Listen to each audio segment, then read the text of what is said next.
Good evening, everyone. Justin, we had good meetings. Prime Minister Trudeau and I just concluded a very productive bilateral meeting, the first of what I'm sure will be many close and cooperative sessions. One of our last foreign trips I made was, as Vice President, was to visit the Prime Minister in Ottawa. And today, we're able to drive right into the many vital issues of importance for both our nations. For both our nations, getting COVID under control at home and around the world is an immediate priority.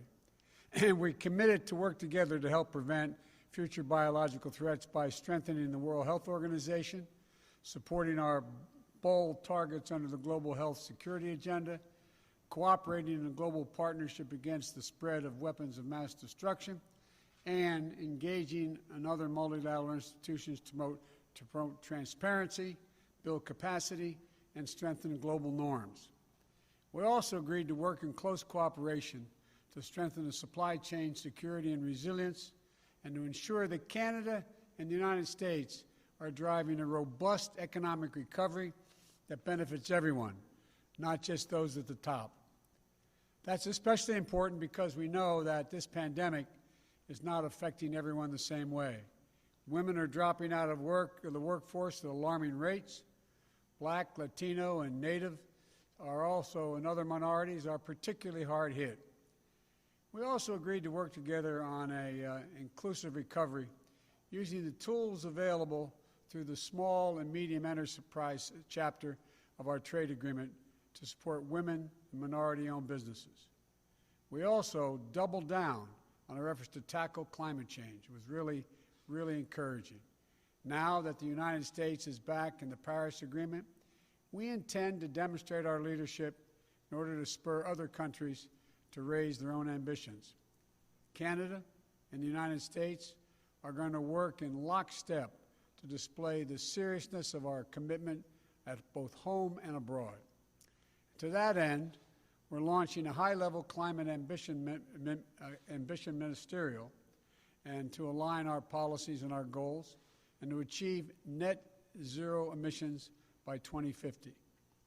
Prime Minister Trudeau and I share an unwavering faith in the capacity of our peoples to meet the challenges of this new age if we lead with our core strengths, our democratic values, our diverse and dynamic peoples.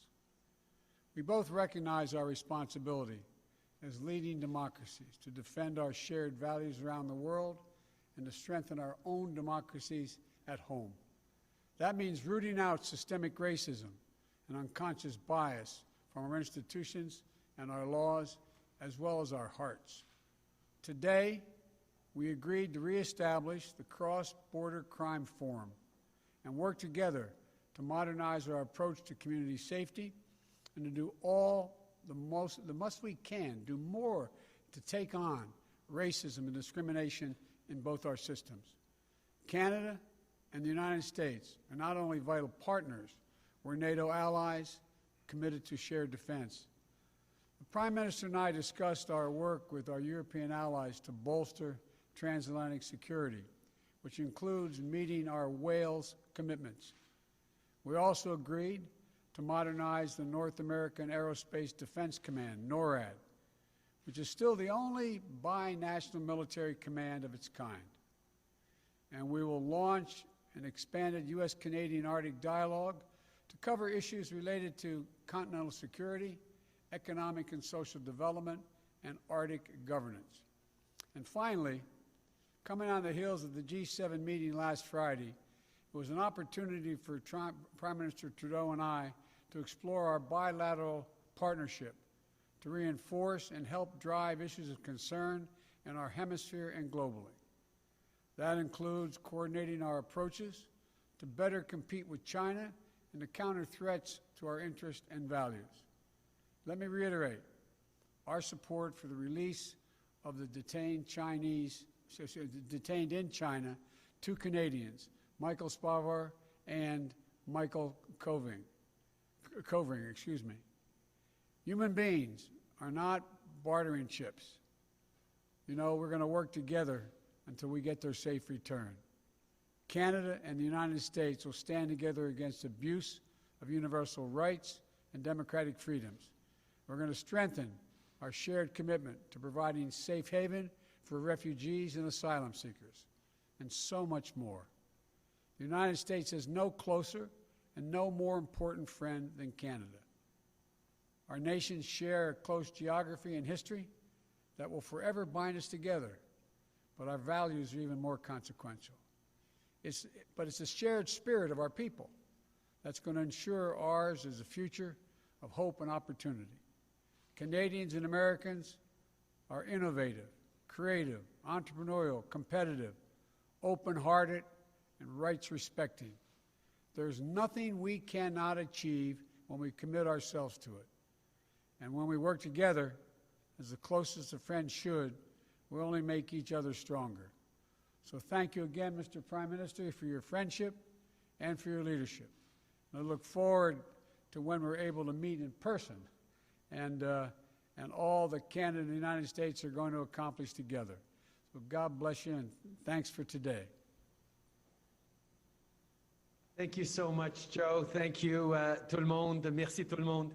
Let me begin by saying that all of us are thinking of our friends in Texas right now. I know Sask Power has been sending electricity down, and as I told the President, Canada is here to help however we can. Mr. President, it's been great to sit down with you this afternoon. This is, of course, not the first time we've worked together. Back in 2016, I had the pleasure of hosting you here in Ottawa as Vice President.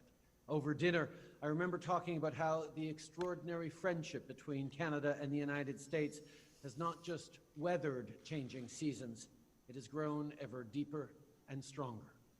Well, today, we're taking our next step forward.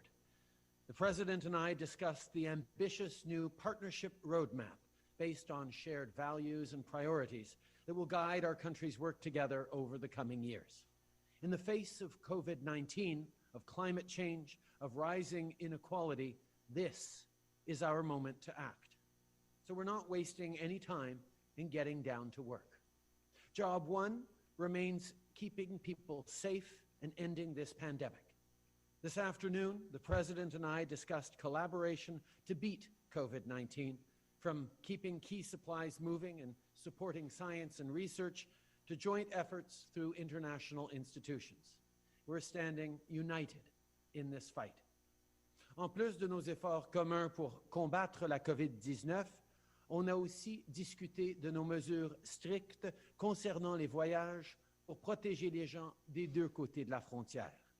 Présentement, même si notre plus grande priorité est d'assurer la sécurité des gens, il faut aussi qu'on pense à notre avenir.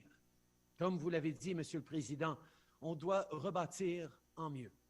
La dernière année a révélé toutes sortes d'inégalités dans nos sociétés et plus que jamais, il est temps d'agir. Le moment est venu de rebâtir des économies plus fortes dont tout le monde pourra profiter.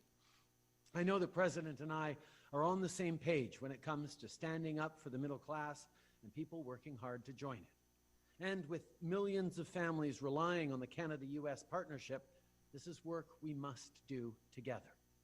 Just take the energy industry. Canadian energy workers power homes on both sides of the border. It goes to show that we're all better off for this partnership. Today, the President and I discussed leveraging supply chains and support for businesses to create good, well-paying jobs and help people who've been hardest hit get back on their feet. Ici au Canada, l'innovation et l'énergie propre occuperont une place cruciale dans notre plan pour rebâtir notre économie. Le Président et moi avons discuté de l'importance d'une croissance propre afin de créer de nouvelles opportunités pour les Canadiens et les Américains et aussi pour protéger l'environnement et lutter contre les changements climatiques. Il faut continuer de poser des gestes significatifs pour respecter l'accord de Paris et atteindre nos objectifs en termes de carboneutralité. Finalement, on a aussi parlé des différents moyens de bâtir un monde plus fort et plus pacifique. Pour protéger nos citoyens et nos communautés, on doit travailler ensemble. Il faut notamment renforcer la défense continentale et combattre l'extrémisme violent. Et partout dans le monde, on doit défendre les valeurs et les intérêts qu'on a en commun, par exemple en renouant les alliances et en soutenant les institutions multilatérales. À ce propos, je tiens à remercier le président Biden pour son soutien dans le dossier de la libération de Michael Kovrig et de Michael Spavor en détention arbitraire en Chine. We're facing tough times, there's no doubt, but we're not facing them alone. Canada and the United States are each other's closest allies, most important trading partners, and oldest friends. And we stand united to beat this pandemic and build a better tomorrow, and I know our bond will grow even stronger. Thank you, Mr. President. Thank you, Joe, for your leadership, for your engagement, and thank you in advance for all the great work we're going to be doing together. Thank Merci, you, mon ami. Justin. Au revoir.